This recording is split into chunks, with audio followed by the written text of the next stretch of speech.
Funksioner të BE-sa, ministra, ndoshta kryeministra, madje edhe president të vendeve të BE-s ose edhe të vetë Bashkimit Evropian.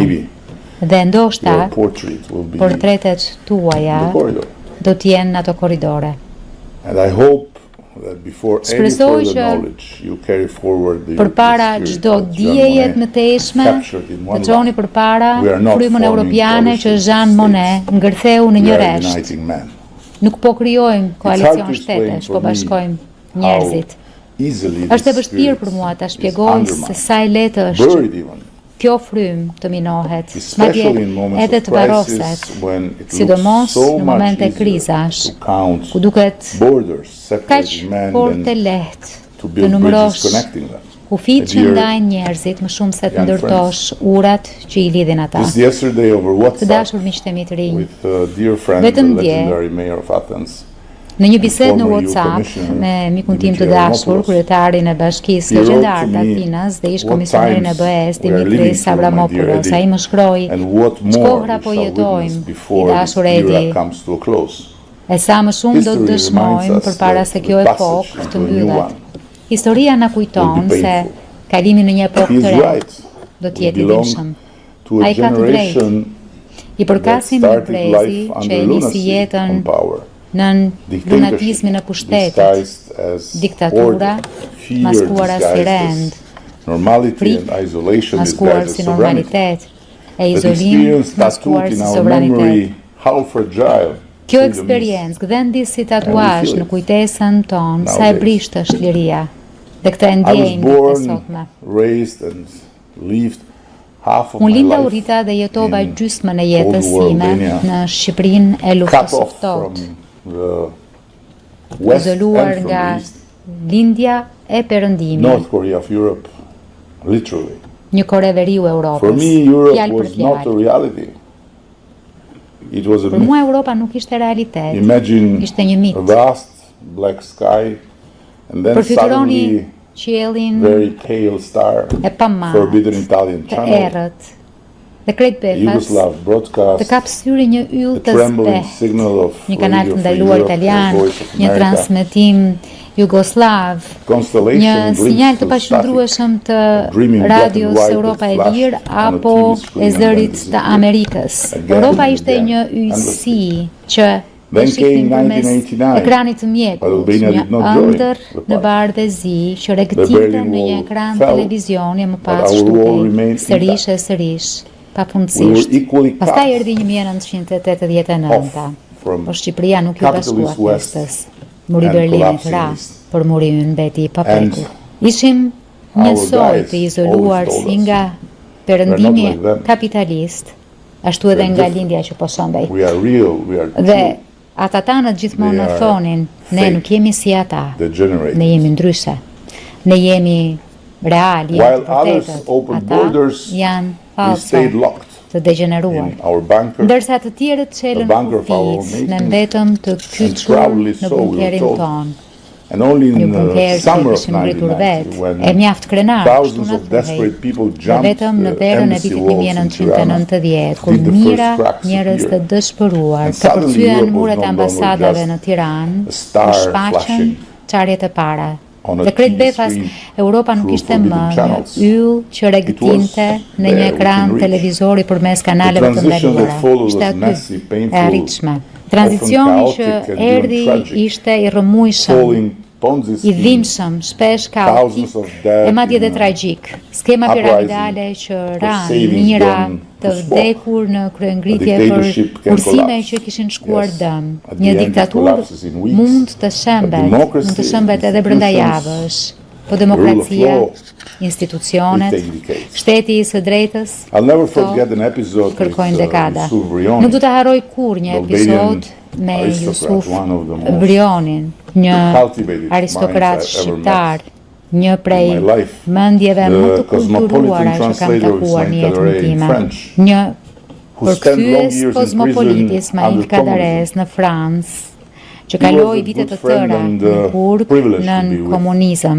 Ai ishte një mik i mirë, e ishte privilegj ta njihje.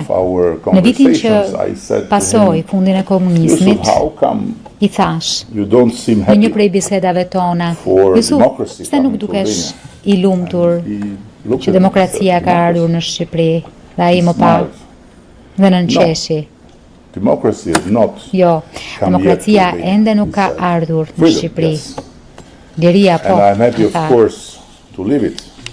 dhe jam i lumtur sigurisht që e jetoj në këtë moshë time të thyer e mos fundit kem të drejtën të votoj, ndërkohë që shumë nga shokët e mi vdiqën, disa në burg, disa të poshtëruar pa e parë një gjë të tillë. Unë jam fatlum, tha ai, po demokracia është më shumë se sa liria, është shteti i drejtës. Kështu që shpresoj, shtoj ai, që kur të vish në moshën time, do të kesh fatin të shohësh demokracinë të funksionoj. Më shkon shpesh mendja te Jusufi. Kishte të drejtë. Dhe fal Zotit, ekziston BE-ja. Pa BE-n, mund t'ishim ende duke pritur për qindra vite për të ndërtuar institucione, shtetin e së drejtës dhe për ta bërë demokracinë të funksionoj. Ky është një bekim që ne në Shqipëri dhe në rajon e kemi. Të tjerë si në Irak, Afganistan apo Gjetk, ku ne shkuam të përhapim fjalën e mbrosur të demokracisë, nuk e kishin. Sepse BE-ja nuk është vetëm një bashkim ekonomish, është makineria më e sofistikuar e transferimit të dijeve për ndërtimin e institucioneve demokratike që ka krijuar ndonjëherë njeriu. Ja pse, me çdo kusht, duhet qëndruar me BE-n përmes dëshpërimeve, vonesave, buzëqeshjeve të nglira, e mbledhjeve të ftohta akull, e ndonjëherë edhe poshtëruese, ne nuk hoqëm dorë derisa u bën më të ngrohta, më të parashikueshme pas një vonesë. Dhe është e trisht të mendosh pse, fal Vladimir Vladimirovich Putinit. Come to normal in that front and the cold hits again in our front, we will keep going. Nëse gjërat kthehen në normalitet në frontin e tyre dhe do të bëhen të ftohta në frontin ton, ne do të vazhdojmë sepse alternativa nuk është një union tjetër, është asnjë bashkim, është asnjë dalje. Dhe historia na ka mësuar që jashtë Europës kombet e vogla shndrohen në prek. Po e di, to nuk janë ditët më të mira për Europën demokratike e për vetë BE-n. Lufta është kthyer me agresionin mizor të Rusisë në Ukrainë. Konkurenca globale po minon udhëheqjen ekonomike e teknologjike të Europës, ndryshimi i klimës, nuk është më një profeci, por tashmë zjarr që po djeg pyet Europës dhe po përmit rrugët e Europës. Polarizimi e keq informimi gryen vetë oksigjenin e demokracisë, që është besimi. Rendi i pasuar në rregulla për qeshet hapur në çdo cep. E rendi shumë palë është dikur premtim i shenjtë i bashkë ekzistencës, sot me frym përmes një respiratori. Kjo është bota në cilën jetojmë. E në këtë botë të rishduar kryq nuk është alternativë. Bashkimi nuk është luks, është mbijetesë, siç thoshte Václav Havel. Shpëtimi i kësaj bote njerëzore zgjendet askund përveç se në zemrën njerëzore. Dhe kështu është edhe për Europën, shpëtimi i saj gjendet në zemrën e saj. Dhe zemra e saj mund të rrahë vetëm përmes bashkimit. Dhe këtu më lejoni të bëj pak provokuesin. Rusia shkon në luftë për të marrë Ukrainën. Ukraina kërkon të merret vetëm nga Europa dhe Europa thot, nuk jeni gati për ne. Sa absurde është kjo. E le të marrim sigurinë. Një Europë e paplot ndjell rreziqe. Take prosperity. Enlargement grows prosperitetin, zgjerimi shton tregjet, fuqizon zinxhirët e furnizimit, nxit inovacionin. E kundërta bën krejtësisht të kundërta. Vlerat tregon se Europa është një grup parimesh, shteti së drejtës, demokracia, të drejtat e njeriut, jo vetëm Jacques Delors, i cili është i lidhur mjaft ngushtë me të gjithë ju përmes këtij kolegji, thoshte Europa është rrëfenj vullneti, jo pasmangshmërie. E na duhet ky vullnet për të bashkuar Europën. Dhe nuk e kuptoj në fakt. Vërtet, fjalën zgjerim kur bëhet fjalë për Shqipërinë apo Ballkanin Perëndimor, sepse kur një organizëm, një objekt a shtëpi zgjerohet, do të thotë që zgjeron perimetrin e vet. Ndërkohë që ne nuk jemi jashtë perimetrit e Europës sot, jemi brenda saj. Pra më shumë se zgjerim është ribashkim. Është një integrim i plot i organizmit të saj.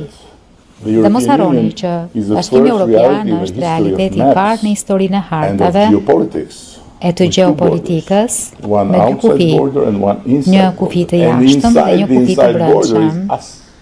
Dhe brenda këtij kufi të brendshëm jemi ne, Ballkani, si një fetus në mitrën e një gruaje shtatzënë. Mendoj kështu që më së fundi jemi në rrugë të mbarë. Dhe jam i sigurt që tani Federica është më e lehtësuar, sepse la Brukselin me një premtim të brendshëm për të mos u kthyer kurrë, dhe erdhi në Brush për të gjetur streh në sytë e zemrat e një brezi të ri. Por jam i sigurt që kur nisi punën dhe pa studentët e parë që takoi, ndjeu keqardhje për ta, duke menduar, o Zot, ju nuk dini asgjë se çështjeta atje jashtë për këdo që ëndërron të bëj diçka në Bruksel. Por gjërat kanë ndryshuar, por Europa, Bashkimi Evropian, janë dy fjalë të lidhura me një, që është paqja. Dhe paqja ka qenë arsyeja e lindjes së tij, paqja ka qenë arsyeja e ekzistencës së tij, e paqja duhet të jetë arsyeja e së ardhmes së tij.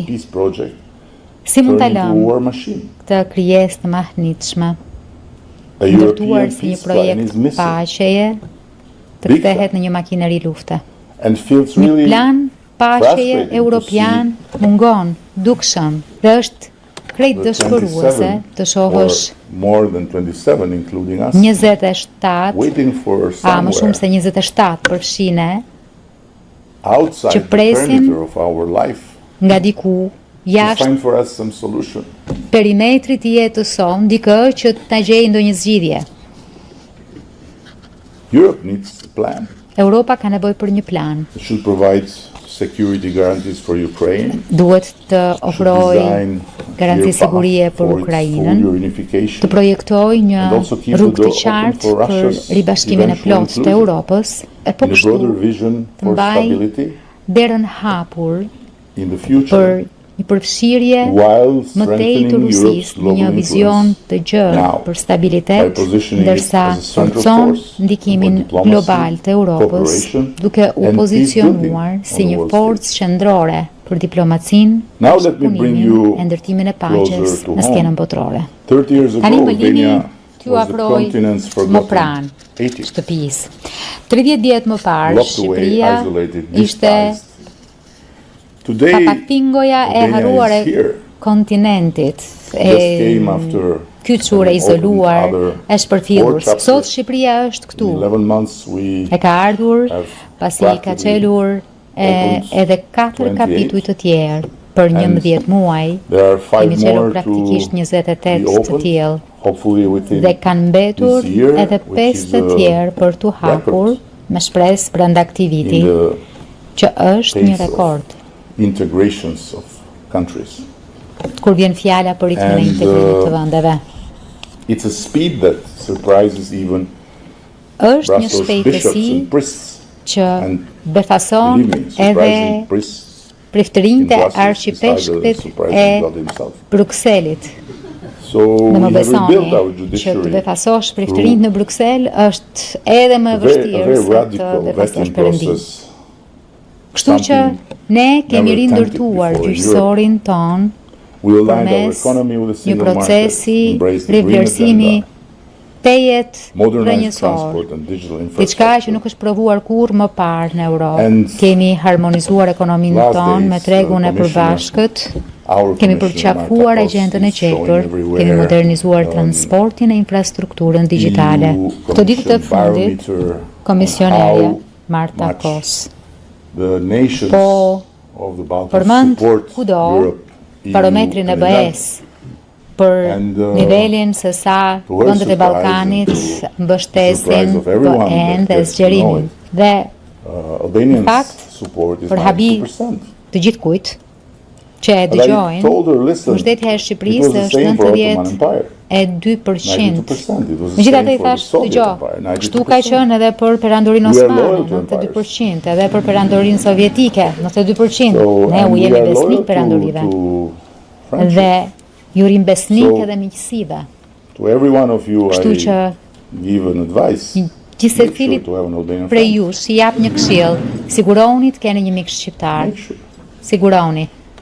Mund të mos keni kurrë nevojë për të, por një ditë, në një orë ku ju duhet dikush, shqiptari do t'jetë i pari që do të vrapoj drejt jush. Federica e di këtë gjë, prandaj do pasaportën shqiptare.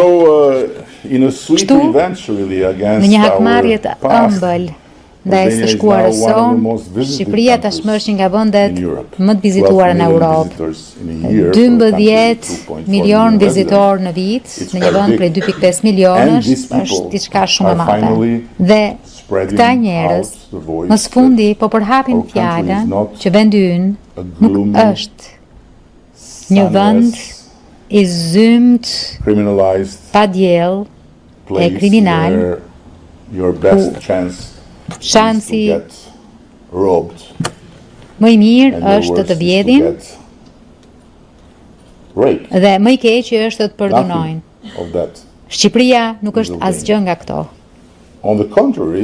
Në të kundërt, të gjithë ata që vinë nga mbar Europa e kuptojnë realisht se Shqipëria është vendi me nivelin më të ulët të vjedhjeve të shtëpive në Europë. Mbretëria e Bashkuar kryeson.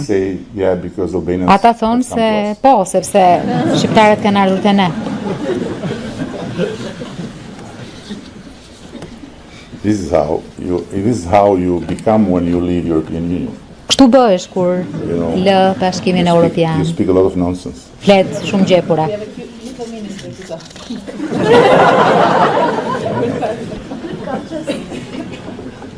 Take some chamomile before listening to him to not get merr pa kamomil para se sa ta dëgjosh që të mos të zërë depresionin. Kështu që nëse nuk jeni një prej atyre që keni ardhur, ju lutem ejeni. Do të shihni vetë që është një vend të cilin ja vlen ta vizitosh. Një vend ku ende s'kam takuar ndonjë që të ketë ardhur e të mos ketë dashur të kthehet. Madje edhe ambasadorët e vendeve të BE-s që largohen për misione të tjera e kanë ëndër të kthehen. Ky është fakt. Dhe një prej tyre ishte dhe ambasadori danez që bëri kërkesë të vinte në Shqipëri përmes BE-s. ndërsa ishte emëruar si sekretari përgjithshëm i ambasadës daneze në Pekin dhe në fakt më erdhi mjaft habi që donte të vinte në Shqipëri e të linte Kinën dhe i shkrova çfarë po ndodh. Ai më tha nuk e kupton. Nëse ke qenë një herë në Shqipëri edhe Kina të duket një shaka. Është e vërtet. Thjesht po crossing some of the usual kaloj disa nga ato gjërat që ambasadori më ka shkruar që tua tregoj ju, po ju nuk keni nevojë për to. Si për shembull Shqipëria është e përkushtuar ndaj procesit. Një gjë është e sigurt që ne vërtet jemi përkushtuar. Dhe Federica this is called a merit-based process. Më mësonte se ky ishte një proces bazuar në meritë. E gjithkush e përsërit këtë proces bazuar në meritë. Kurse unë besoj që ky është procesi bazuar në martesë. Ndaj duhet shumë punë për të pasur një kontratë që është shumë e qartë. Dhe është kaq e gjatë si kontratë sa që shikoni Britaninë, në momentin që do të divorcohesh, është një ide kaq e tmerrshme, sepse nuk çlirohesh kurrë nga ajo martesë dhe të shmendesh gjithmonë më shumë. Kështu që më mirë, ri aty brenda, sillu mirë dhe shijo shoqërinë e mirë. Siç e kam thënë më parë dhe përsëris, e vërteta është se qyshse Putini kushtoi Ukrainën, procesi u bë real, në kuptimin që më së fundi BE-ja jo vetëm e kuptoi me fjalë, por edhe e tregoi me vepra, duke nxitur për një integrim të shpejtë. Dhe kuptoi edhe diçka thelbësore që ne e kemi thënë për herë. Nuk është diçka që duhet ta bëni ju për ne, është diçka që duhet ta bëni për veten. Pikërisht për të njëjtat arsye që ato segmente të shoqërive kundër zgjerimit po thonë jo, për sigurinë e vet. Dhe tashmë është shumë e qartë. Lufta në Ukrainë i bëri iluzionet cope thërime, na kujtoi diçka që dikur Europa e dinte shumë mirë, paqja s'është kurrë e përhershme, duhet mbrojtur për ditë. Dhe duhet të jetë in the daily life without needing to have a war to realize how precious it is. Jetës përditshme, pa pasur nevojë për një luftë që ta tregoj sa e çmuar është, e zgjerimi, a ribashkimi, siç unë e them, është pjesë e kësaj mbrojtjeje, por nuk është vetëm mbrojtje, është edhe mundësi. Çdo zgjerim a ka sjellë Spanja, Portugalia, Irlanda, Europa qendrore. Dhe çdo herë zgjerimi ka qenë një motor rritje. Sot, me fuqi të tjera që po shfaqen Kina, India, Brazili, më të reja, më të uritura, më të shpejta. Europa jo vetëm rrezikon të kurret politikisht, po rrezikon të mbetet pas ekonomikisht e të humbas rëndësinë e saj. Për të ruajtur rëndësinë e saj, Europa duhet bëhet më e madhe, e më kohezive dhe duhet të mendoj në termat e një tregu që bën bashkë të gjitha vendet demokratike të Europës, që janë pjesë e Këshillit Politik Evropian, çka e bën atë një forcë mjaft të madhe zhvillimi e ndryshimit. Mësimet janë shumë të qarta. Çështja është, a do të merren seriozisht? Vonesa është e rrezikshme, shumë e rrezikshme. Dëgjova sërish Mario Draghin që e përsëriste këtë me mjaft forcë. Paqartësia mbjell dëshpërim dhe dëshpërimi shkon deri tek ai qytetari mesatari zakonshëm. Dëshpërimi mbjell nacionalizëm, e nacionalizmi përhapet kudo. Në Ballkan, now we are very, very ne jemi në një pozitë about shumë the më të mirë, Balkanization of Europe. por tashmë jemi shumë të shqetësuar për ballkanizimin e Europës. Another big European, Helmut Për ta Kohl, përmbyllur, once said Europe will be our do future. të sjell këtu një tjetër europian shumë të madh, Helmut Kohlin, i cili dikur Not tha, be at all. Europa do të jetë That ardhmja remains jonë, true. ose And nuk do të jetë më. Kjo mbetet e For vërtetë. Europe to be Europe, Dhe që Europa të reunification vazhdojë të jetë Europë, and enlargement ribashkimi should be a dhe must. zgjerimi Growth duhet and të jetë peace një should be domosdoshmëri, the wings. e rritja e paqja duhet të jenë krahët To never be që closed, kur, but të kept mos always mbyllemi up më, and up and up. por që të rrim Otherwise, gjithnjë më lart, there në will të be no kundërt Europe.